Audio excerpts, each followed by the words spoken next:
छिद्र, जल, पावक, गगन और सभी पृथ्वी, जल, वायु, आकाश और अग्नि, इन पांचों से बना ये पांडव, इन पांचों से बना ये पांडव है। और जो संसार की माया है वो है कौरव, और कौरव से ये पांडव लड़ाई लड़ रहे हैं। यदि धर्म की लड़ाई लड़ा तो विजय, और अधर्म की लड़ाई लड़ा तो विनाश, पराजय। आज सुखदेव महाराज जी राजा परीक्षित को यही कथा बता रहे हैं कि भगवान के 24 अवतार हुए, और उन 24 अवतारों में शूकर का अवतार हुआ। जैसे शूकर का नाम लिया, राजा परीक्षित सजग होकर के बैठ जाते। हे गुरुदेव, भगवान को शूकर का अवतार लेने की क्या आवश्यकता पड़ गई? अरे सुंदर सुंदर शरीर धारण करके अवतरित होते, शूकर का अवतार क्यों धारण किया? सुखदेव महाराज जी एक वृत्तांत बताते हैं। सुखदेव महाराज जी एक वृत्तांत बताते हैं और कहते हैं, एक क्षण का क्रोध, आप 1 वर्ष तक पूजा पाठ जप तप दान यज्ञ करते रहो, लेकिन एक क्षण के लिए यदि क्रोध आ गया तो 1 वर्ष का पूरा जप तप का जो फल है वो सब नष्ट हो जाता है।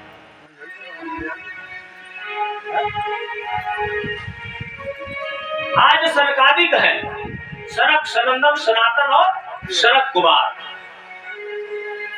ब्रह्मा जी के मानस पुत्र है।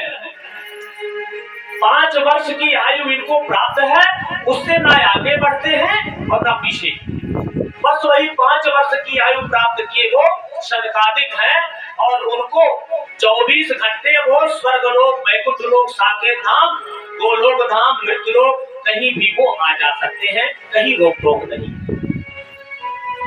तो जब तप के माध्यम से उन सनकादिकों ने भगवान का दर्शन तो कर लिया था, लेकिन भगवान के धाम का दर्शन नहीं किया, यानी वैकुंठ धाम कभी नहीं गए थे। आज उनके मन में लालसा होती है वैकुंठ धाम दर्शन करने का। और जैसे वैकुंठ पहुंचते हैं सनकादिक, वहां पहुंचते हैं तो द्वारपाल लगे हैं। एतौ दौ द्वारपालौ मह्यम जयो विजय एवचा, जय और विजय 2 द्वारपाल लगे हैं।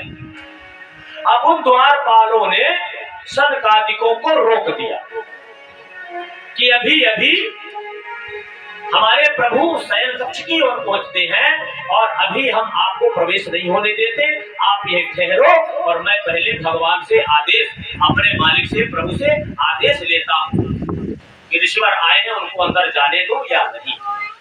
अब वो तो ऋषि है, उनको क्रोध आ जाता है, आपस में वार्तालाप होने लगती है। सनकादिक कहते हैं कि वैकुंठ में कोई चोर लुंगे लफंगे तो आएंगे नहीं, वो तो कैद खाने की ओर जाते हैं।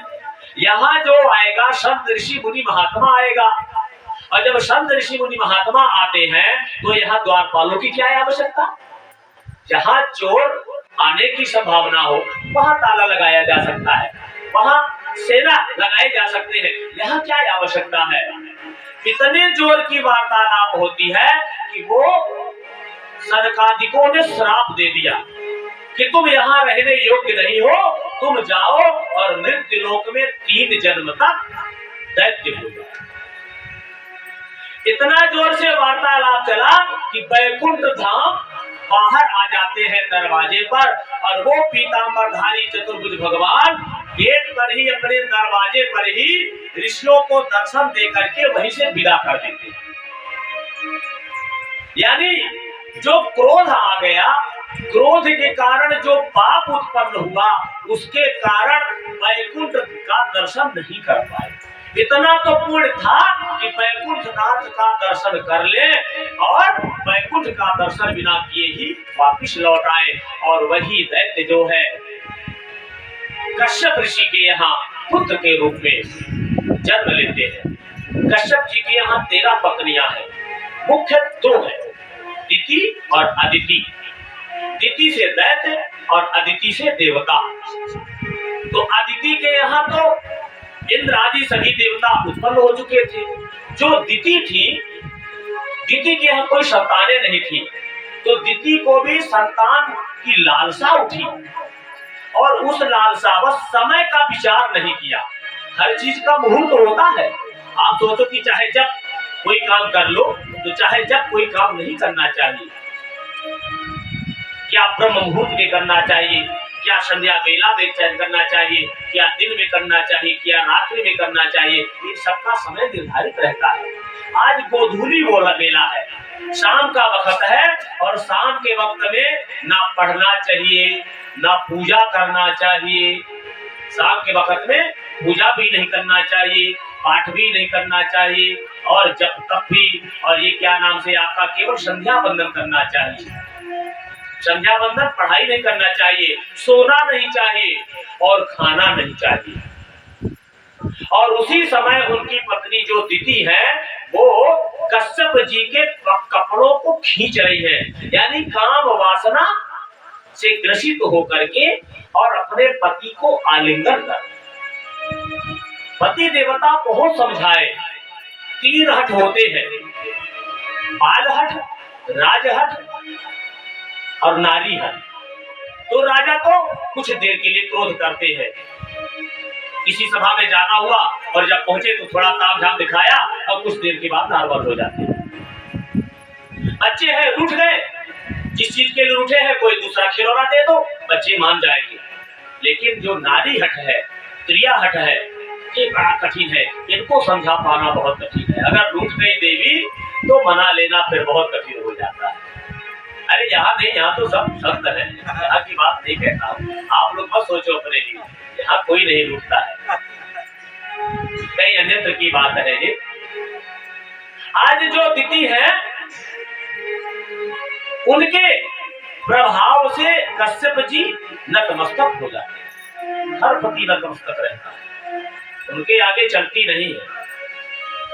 और आज जैसे उनका संसर्ग होता है, संसर्ग होने के बाद कश्यप जी श्राप देते हैं कि तुमने सही समय का चयन नहीं किया, तुमने पुत्र की कामना से पति मिलन किया तो पुत्र तो होंगे, 2 पुत्र होंगे, एक नहीं, एक साथ में 2 होंगे, और वो बड़े भारी दैत्य के रूप में जन्म लेंगे। जो समय का सही चयन नहीं करता है, उसके यहाँ ऐसी ही संतानें उत्पन्न होती है। दैत्य प्रवृत्ति की। बाद में पंडित जी के पास जाते हैं, पंडित जी देखो मेरा लड़का तो मेरा कहा नहीं मानता है। अरे आपने कब कहा माना था वेद विद्यानों का? वेदों में जो विहित निर्धारित मुहूर्त समय है, उस हिसाब से आपने कोई काम किया होता आगे तो सब संस्कारवान होते। आज वो गर्भ में आते ही 10 दिशाओं में हाहाकार मच जाता है, प्रलय कालीन जैसे हो रहा है। जैसे जन्म लिया, जन्म लेते ही 10 दिशाओं को नाप लिया, और एक नीचे और एक ऊपर आकाश मार्ग को, चारों को नाप लेते हैं। उन 2 दैत्यों के नाम हिरण्याक्ष और हिरण्यकशिपु होता है। हिरण्याक्ष जन्म लेते ही उसके हाथ पैर खुजलाने लगते हैं, काहे को? युद्ध करने के लिए, मैं युद्ध करूंगा, युद्ध करूंगा। और कहता है ये जो देवता आदि हैं, ब्राह्मण आदि हैं, ये पृथ्वी पर बैठ करके ही यज्ञ आदि करते हैं, तो मैं पृथ्वी को ही नहीं रहने दूंगा, और पृथ्वी को ले जाकर के रसातल में यानी पाताल में स्थापित कर देता है। उस समय जो शक्तिशाली लोग रहा करते थे, आकाश मंडल में उड़ा करते थे, और एक तरफ से ये भी शक्तिशाली था, दैत्य तो था, हिरण्याक्ष भी उड़ता चला जा रहा था, और उधर से नारायण जी बीना बजाते हुए चले आ रहे थे।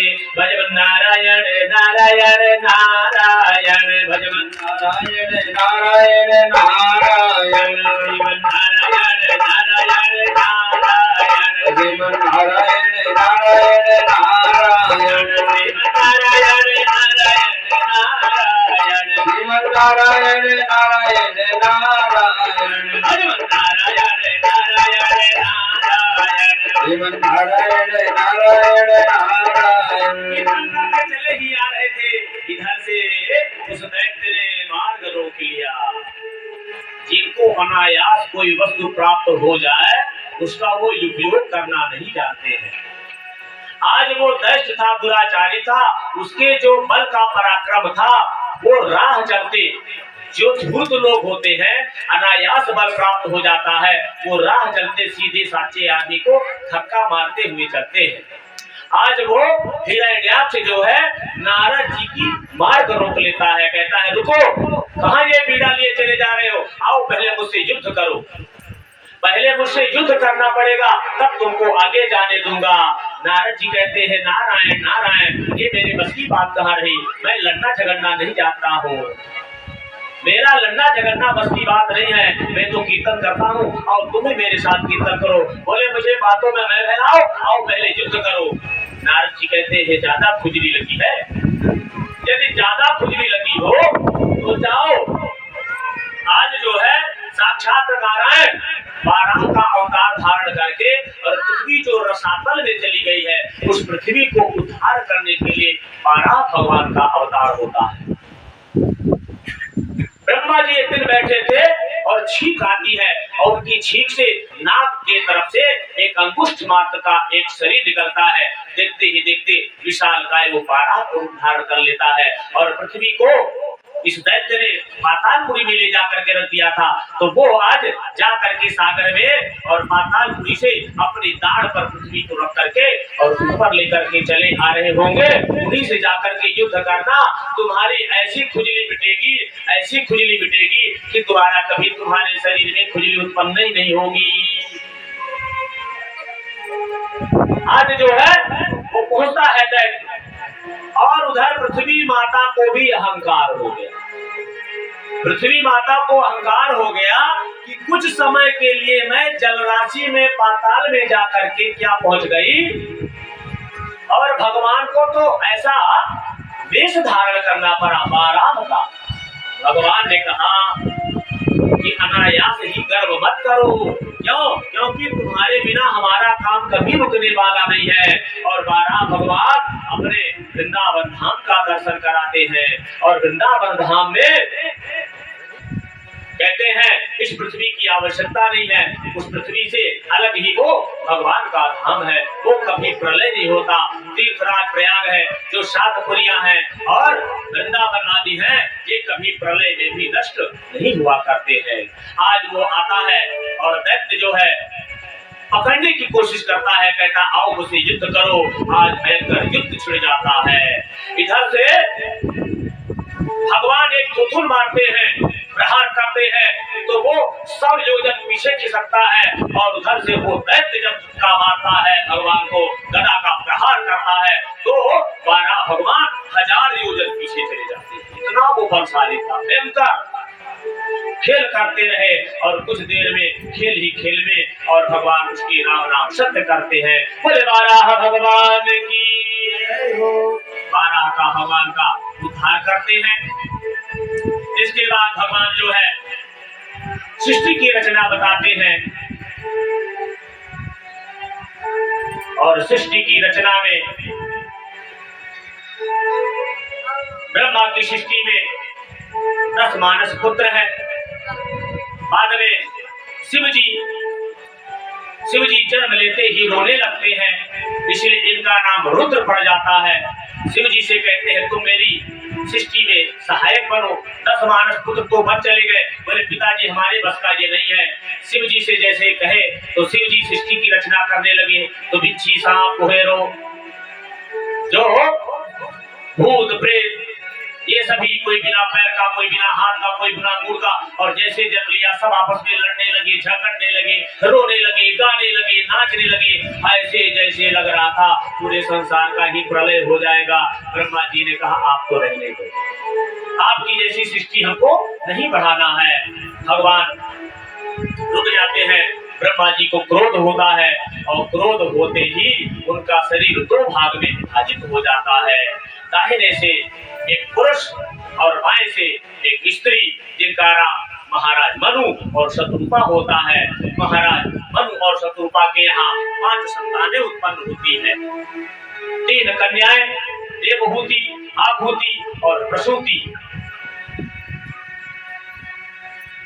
आभूति का रुचि प्रजापति के साथ, प्रसूति का कच्छप प्रजापति के साथ, और माता देवहूति का विवाह कर्दम ऋषि के साथ होता है। कर्दम ऋषि जब जन्म लिए थे, ब्रह्मा जी के मानस पुत्र हैं, और जन्म लेते ही वैराग्य धारण हो जाता है, वन की ओर चले जाते हैं। कहते मुझे सृष्टि नहीं करना है। आज जो है कर्दम ऋषि 60,000 वर्ष की आयु प्राप्त कर ली। 60,000 वर्ष तक तपस्या करते रहे भगवत प्राप्ति के लिए, तब तक भगवान प्रकट नहीं हुए। आज सरोवर में स्नान करने के लिए गए और सरोवर में ही अर्घ दे रहे थे।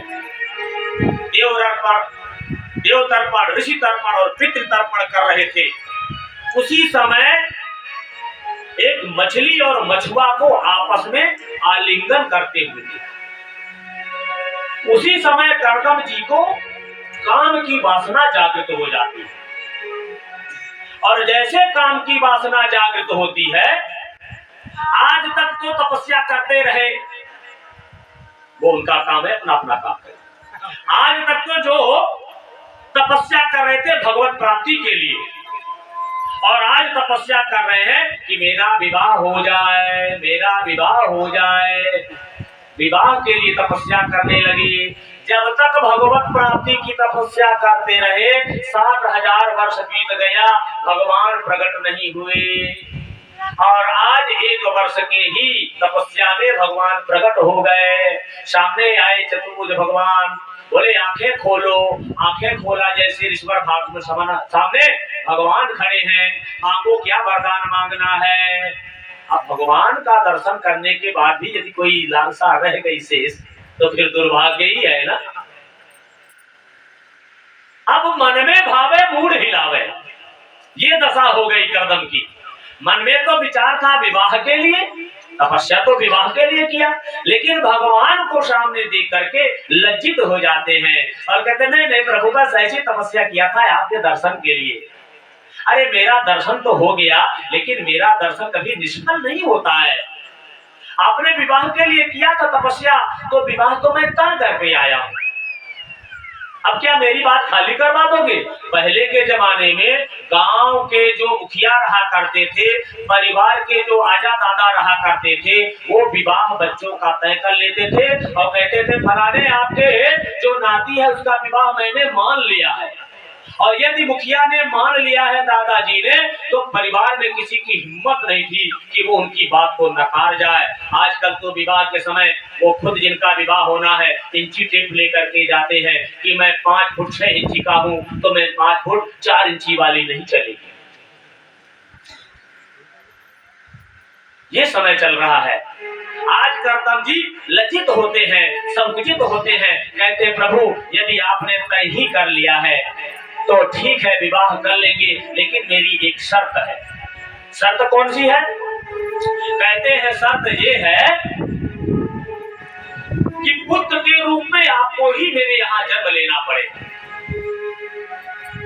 प्रभु पुत्र के रूप में आपको ही मेरे यहाँ जन्म लेना पड़ेगा, और आपके जन्म लेने के बाद यदि एक पुत्र हो जाएगा तो मैं पुनः वैराग्य धारण कर लूंगा, पुनः गृहस्थ को छोड़ दूंगा।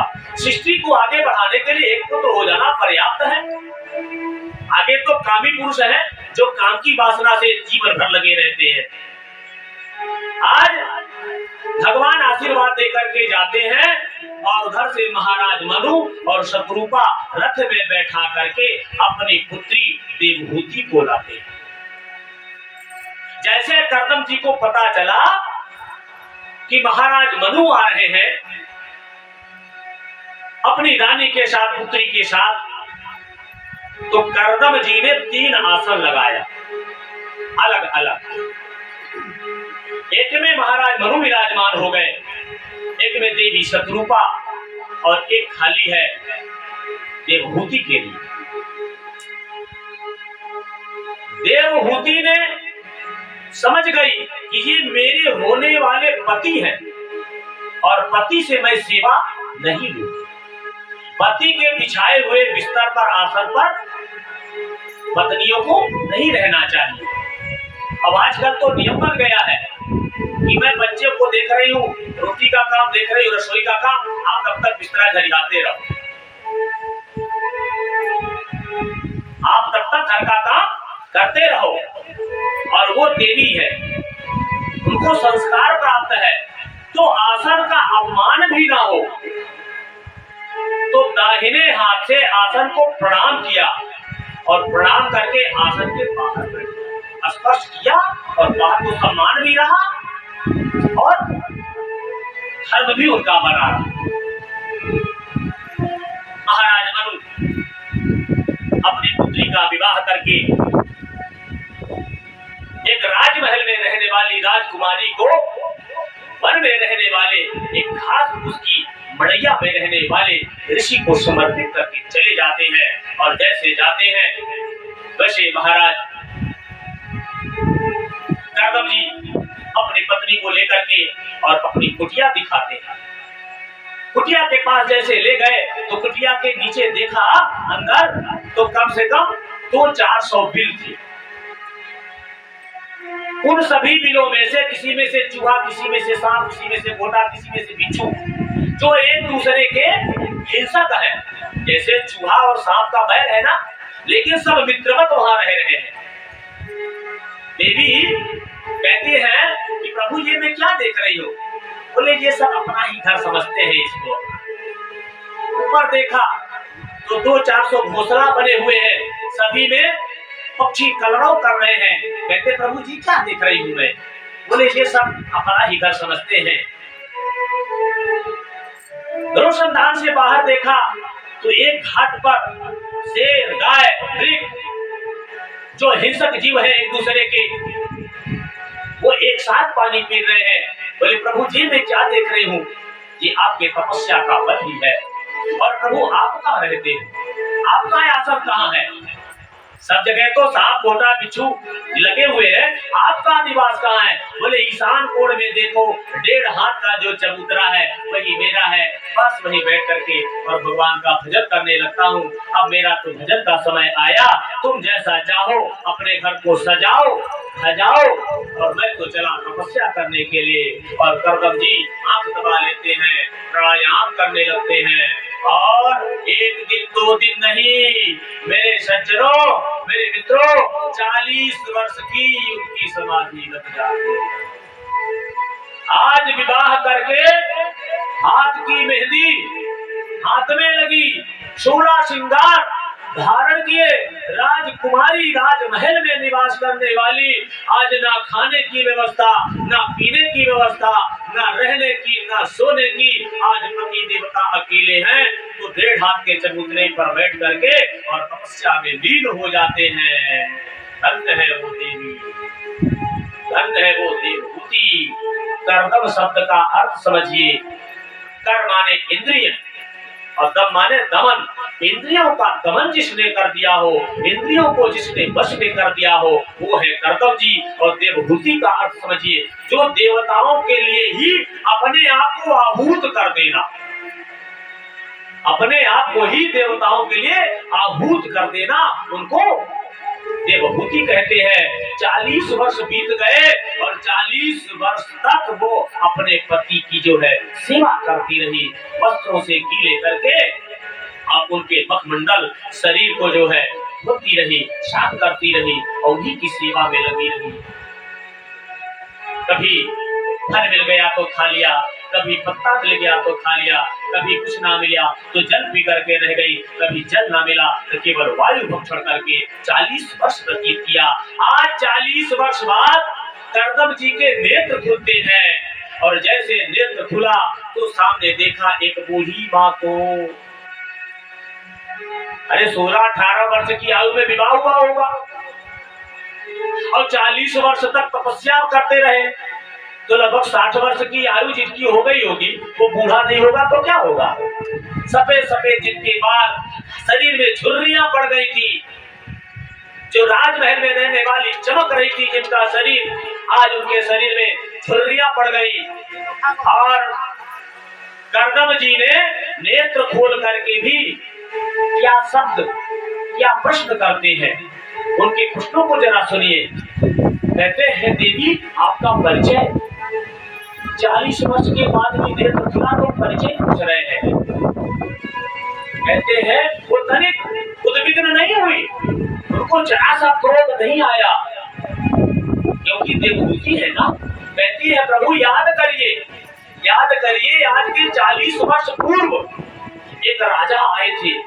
बोले हाँ हाँ हाँ हाँ हाँ, अपनी पत्नी के सहित आए थे, एक पुत्री भी लाए थे। जी प्रभु, तो क्या तुम वही? आपकी सेविका, आपकी दासी, मैं वही देवभूति। अरे देवी, मैं तपस्या करने लगा, राजमहल में रहने वाली राजकुमारी, तू अपने पिता के घर क्यों नहीं चली गई? कहते हैं विवाह के पूर्व तक तो उसका घर पिता का होता है, पिता का घर अपना होता है, और विवाह के बाद पति का घर ही सब कुछ होता है। और चाहे वहाँ सुख मिले, चाहे वहाँ दुख मिले, मान मिले या सम्मान मिले, वही उसको जीवन यापन करना चाहिए। अन्यथा यदि वहाँ का संस्कार किया तो जीवन में कभी उसको सम्मान नहीं मिलेगा। यदि ससुराल छोड़ करके चली आई तो लोग ये दृष्टि से देखेंगे, और ज्यादातर तो दोष हम उन माताओं को देते हैं जो अपनी बेटी का घर बिगाड़ती है। कुछ माताएं ऐसी होती हैं कि ससुराल में यदि कोई कष्ट दे तो तुम सहन मत करना, कोई बात कहे तो तुम हमसे बताना, एक कहे तो तुम चार कहना। वो अपनी बेटी की माँ नहीं है, वो अपनी बेटी के लिए अभिशाप है, वो अपनी बेटी के लिए दुश्मन है। उनको ये शिक्षा देना चाहिए कि तुम एक माता पिता भाई बंधु को छोड़ रही हो तो दूसरे माता पिता भाई बंधु तुमको मिल गए हैं, उन्हीं को माता पिता भाई बंधु और पति ही तुम्हारा परमेश्वर है, और पति के घर को ही सब कुछ मानना चाहिए। आज माता देवभूति को गौतम जी कहते हैं आंखें बंद करो, और जैसे आंख बंद किया बोले आंखें खोलो, कामत विमान सामने आता है। कहते हैं कामत विमान में विराजो, वहीं पर एक सरोवर है, दोनों हाथ पकड़ करके और सरोवर में जैसे डुबकी लगाते हैं, डुबकी लगा करके बाहर निकले तो 16 वर्ष की आयु प्राप्त हो जाती है माता देवभूति को, और 18 वर्ष के हो जाते हैं। आज कामत विमान पे बैठ करके और जीवन यापन होने लगता है, दाम्पत्य जीवन। भगवान से उन्होंने कहा था कि एक पुत्र के रूप में जब आप आ जाओगे तो मैं विरक्त हो जाऊंगा। तो एक दो नहीं, यहाँ 1 2 3 4 5 6 7 8 और 9 पुत्रियां हो जाती हैं।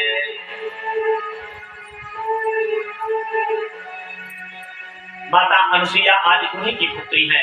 सभी ऋषियों को, 9 ऋषियों को वो विवाह करती है। सती अनुसुईया ने डाल दियो पालना, 3 देव झूल रहे बन करके लालना। समय अभाव है, नहीं तो इस भजन को करते, आगे फिर देखा जाएगा।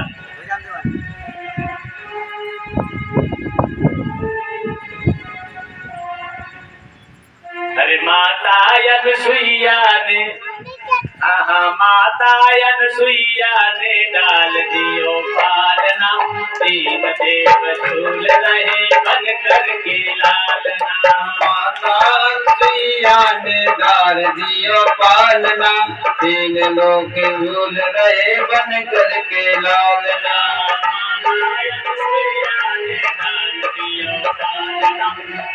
देव झूल रहे बन करके लालना। माता अनुसुईया ने डाल दियो पालना, 3 लोग झूल रहे बन करके लालना।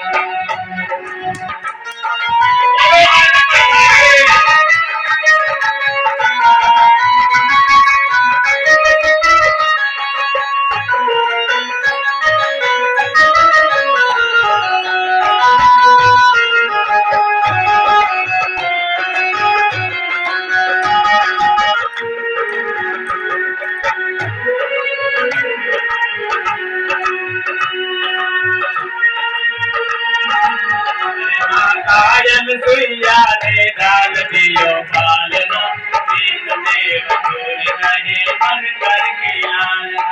माता अनुसुईया ने डाल दियो पालना, 3 लोग झूल रहे बन करके लालना।